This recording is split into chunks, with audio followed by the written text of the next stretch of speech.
आपातकाल के दौरान लोकतंत्र की बहाली के लिए संघर्ष करने वाले सेनानियों को किया गया सम्मानित। भाजपा ने काला मास्क पहनकर जताया आपातकाल का विरोध।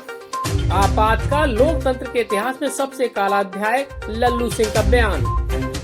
भारतीय जनता पार्टी कार्यालय सिविल लाइन में आपातकाल की वर्षगांठ को काले दिवस के रूप में मनाया गया।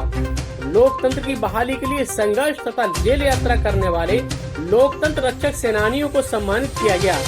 इसके बाद गोष्ठी का आयोजन किया गया। कार्यकर्ताओं तथा पदाधिकारियों ने काला मास्क पहनकर आपातकाल का विरोध किया। कार्यक्रम के मुख्य अतिथि प्रदेश उपाध्यक्ष व जिला प्रभारी पदम सेन चौधरी रहे।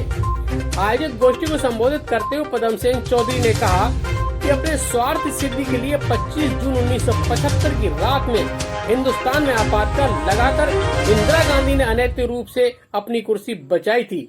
नागरिकों के मौलिक अधिकारों को समाप्त कर विरोधी नेताओं व कार्यकर्ताओं को जबरन फर्जी मुकदमों में जेलों ठूस दिया गया था।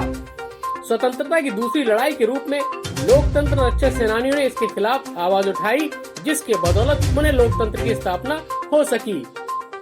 सांसद लल्लू सिंह ने कहा कि आपातकाल लोकतंत्र के इतिहास में सबसे काला अध्याय है। कांग्रेस सरकार ने लोकतंत्र व विरोध में उठने वाले स्वर को सत्ता के बल पर रौंद दिया था। लोकतंत्र की रक्षा के लिए लोकतंत्र सेनानियों ने अपना सर्वस्व न्यौछावर कर दिया। सरकार की यातनाएं उनके संकल्पों के आगे बाधा नहीं बन पाई।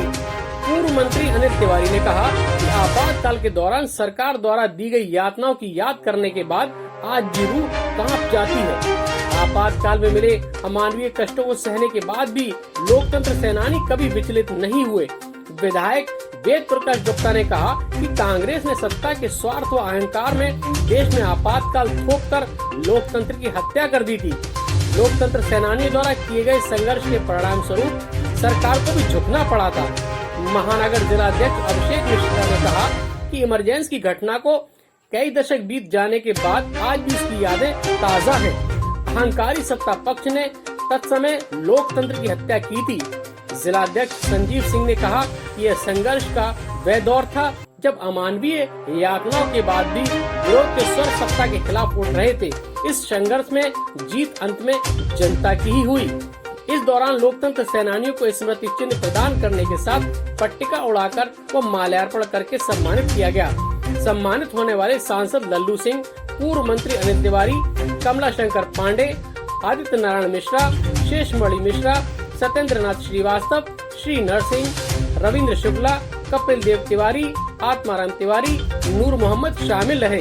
इस अवसर पर कृष्ण कुमार पांडे खुन्नू, राघवेंद्र पांडे, प्रतीक श्रीवास्तव, अरविंद सिंह, वासुदेव मौर्य, अशोक कासोदन, तिलक राम मौर्य, शैलेंद्र कोरी, दिवाकर सिंह, राजू सिंह, शत्रुघ्न मोदनवाल प्रमुख रहे। स्वतंत्र सेनानी जो थे उनका सम्मान समारोह,